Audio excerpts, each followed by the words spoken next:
Okay, we are in the no more errors zone for Southampton. 8 games to go, 8 more wins, and up you go. We are previewing a game which sounds like it's Premier League quality anyway. Southampton against Middlesbrough this weekend at St Mary's, and we're doing that with Southampton Joe. Good evening, Joe. Good evening, how are you? Good, thank you. And on the Southampton View, as our guest this week, we have our Middlesbrough fan, Lewis. Good evening, Lewis. Hi, Mark. Right, you've got fond memories of playing Southampton at St Mary's, Lewis? Yeah, absolutely. I think one of my fondest memories was Stuart Downing scored 2 goals in injury time to get a 2-2 draw. I remember because I think there was about 500 Middlesbrough fans left at the 90th minute, and by 2-2 there was about 2,000 in the ground. They all come flooding back in. So yes, certainly a good memory of that game.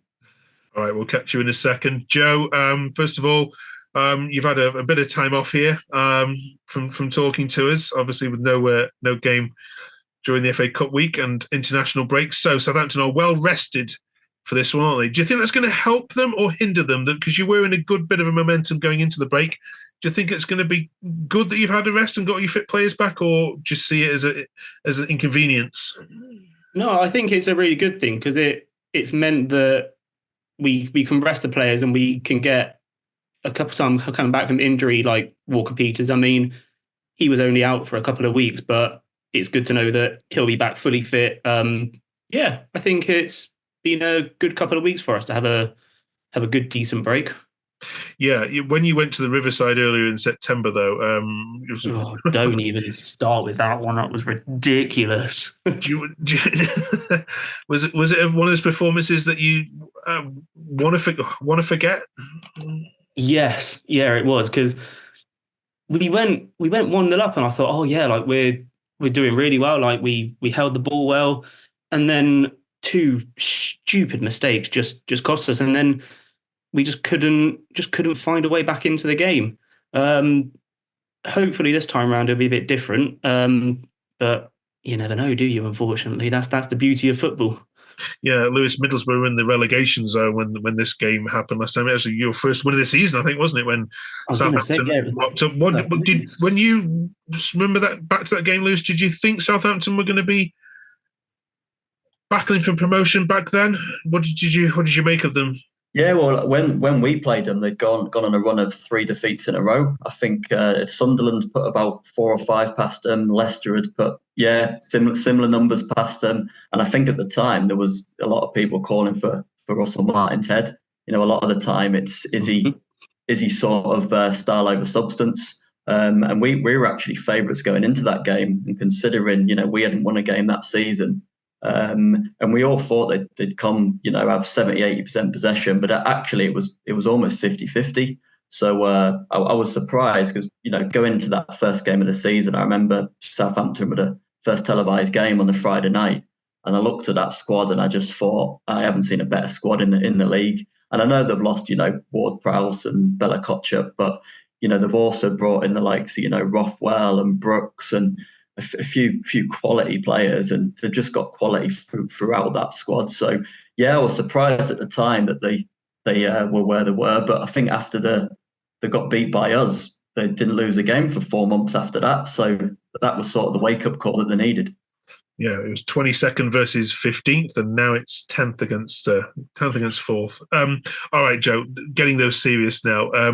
If Southampton were not to get promoted this season, where do you think that leaves them in terms of player recruitment, finances, and obviously the best players leaving?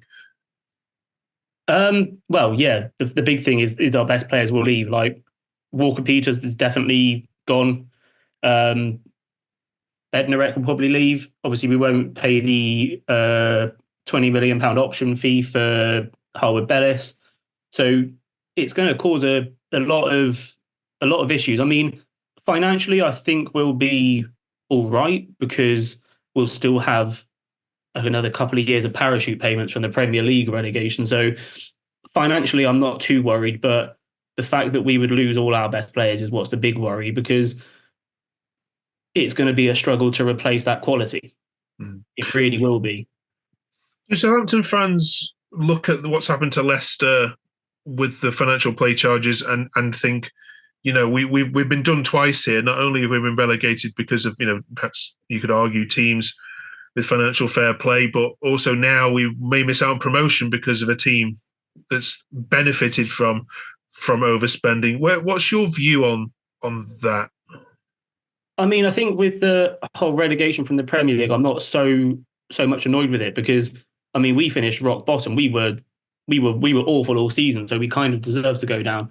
The thing that not annoys me a little bit, but gets my back up is the fact that Leicester broke the rules, but they're not going to be getting the sanctions until potentially they go back up. But it should be that if they get docked points this season, it should be in the season that they're playing. So, i.e., they should be docked points now, not when they go back to the Premier League. I don't know too many ins and outs of the whole financial fair play rules and stuff, but what I do know, I think it does need a rejig, so to speak. Okay. All right, so let's go on with previewing this game then. First of all, Lewis, how do Southampton go about beating Borough, and what sort of form were you in? A 0-0 draw against Blackburn was the last time we were chatting to you. Yeah, I mean, we've gone to a back five in the last 4 games now. I've said on here a few times we have to do something different, and we have shored things up. So we've only conceded 1 in our last 4, and 3 clean sheets in a row. So we are a lot more solid now, and actually our blueprint is sitting back, absorbing pressure and hitting teams on the break. So really, the Southampton way of playing is ideal for us because they crave possession. Russell Martin does 60-70% possession, if not more. Similar to the way we played against Leicester away. So really, it'll be a case for Southampton of trying to score early, because if they score early, we have to come out a bit. Whereas, we can frustrate them and try and, hit them on the break. So really, the message for Southampton is to try and get that early goal, and then it ruins our game plan. But the longer it stays 0-0, the more frustrated they'll probably get. Okay.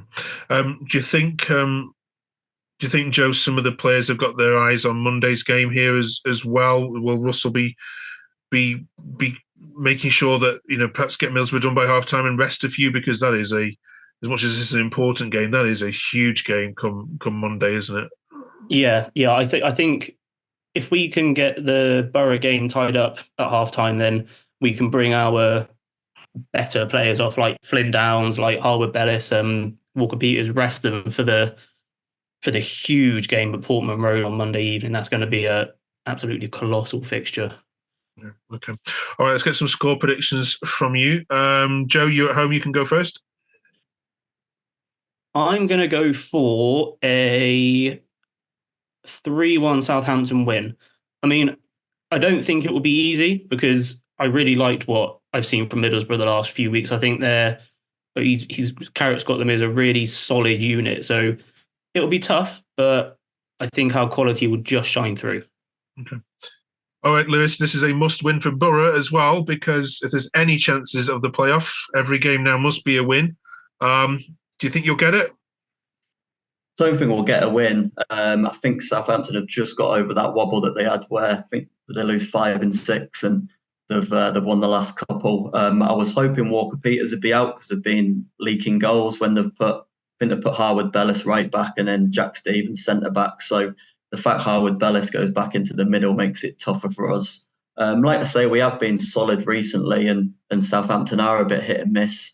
If they have got one eye on Monday, you never know. So I'll go for a 1-1 draw, optimistic that they actually suit our style better than most teams. Okay, lovely. Thank you very much. I've been asking everyone on the channel this week about club versus country. Joe, to start with you, would you sooner see Southampton be promoted or England win the Euros? 100% Southampton get promoted all day long. I mean, in my lifetime, all the England teams have let us down anyway. So, but then again, so are the Southampton teams. So it's kind of a weighing up. But yeah, 100% Southampton get promoted. Lewis, same question. Borough up or England Euros? You must want Southgate to win it, surely.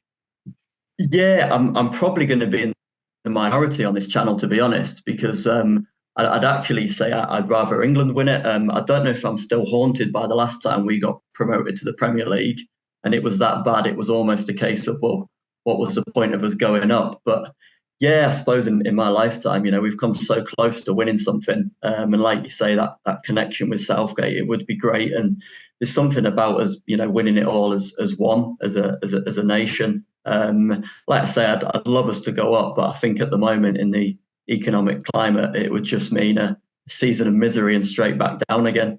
I've seen promotions, I've seen relegations. I've never seen England win anything yet. So I imagine I'm in a slim minority of maybe even one.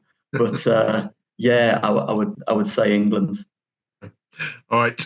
Thank you very much. All right. If you're a Southampton fan and disagree with anything that Joe has said, or if you want to comment more about the Leicester charges and whether Southampton should actually put in a legal claim themselves, then put in the comments below. Thank you very much for watching. Thank you, you two. We'll catch up with you next week. Brilliant. Cheers, guys.